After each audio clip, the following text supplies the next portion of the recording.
Have you ever wondered what happened to the little boy who played with Winnie the Pooh in the 100-Acre Wood? The real Christopher Robin, son of Orphée Milne, had a life far more complex and bittersweet than the story suggests. His tale is a fascinating journey from a magical childhood to a complicated adulthood, shaped by the very bear that brought joy to millions. Born in 1920, Christopher Robin Milne was the apple of his father's eye. His early years were filled with imagination, playing with his stuffed animals, a bear named Edward, a donkey, a piglet, a kangaroo, and a tiger. These weren't just toys. They were his best friends. His father, E. A. Milne, a successful playwright, was so captivated by his son's world that he began writing stories about their adventures, and just like that, Winnie the Pooh, Piglet Ear, and the whole gang were born. The books, Winnie the Pooh and the House at Pooh Corner, became instant classics. The world fell in love with the charming boy and his silly old bear. For a while, life was a dream. The Milne family became famous, and Christopher Robin was a household name. He was the real-life boy from the stories, and people adored him.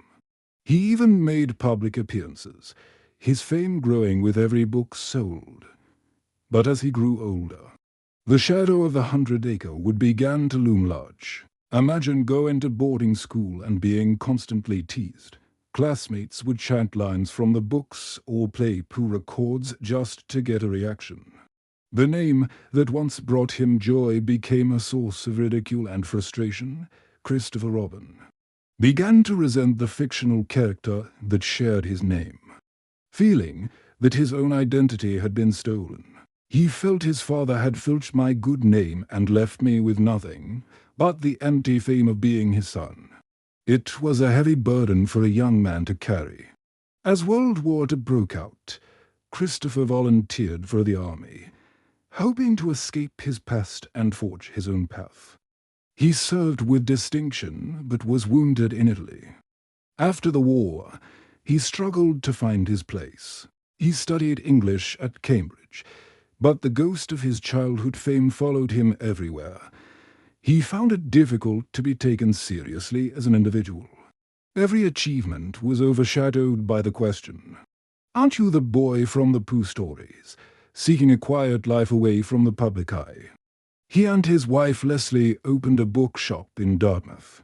For many years, this was his sanctuary. He found contentment in the simple life of a bookseller, surrounded by stories that weren't his own. He rarely spoke of his connection to Winnie the Pooh and for a long time accepted no royalties from the books. He wanted to be known as Christopher Milne, the man, not Christopher Robin, the character.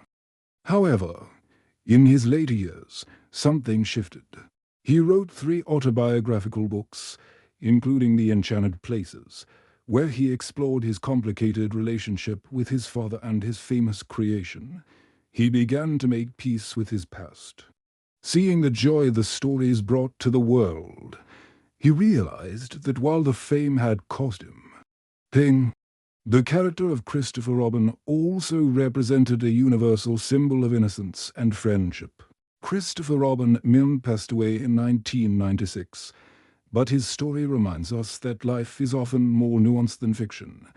He was a boy who lived in an enchanted world, a man who fought to find his own identity, and ultimately, a person who came to terms with his extraordinary legacy. So the next time you read about the adventures in the 100-Acre Wood, remember the real boy behind the character, a boy whose life was a story all its own. Thanks for watching. And don't forget to like and subscribe for more fascinating stories.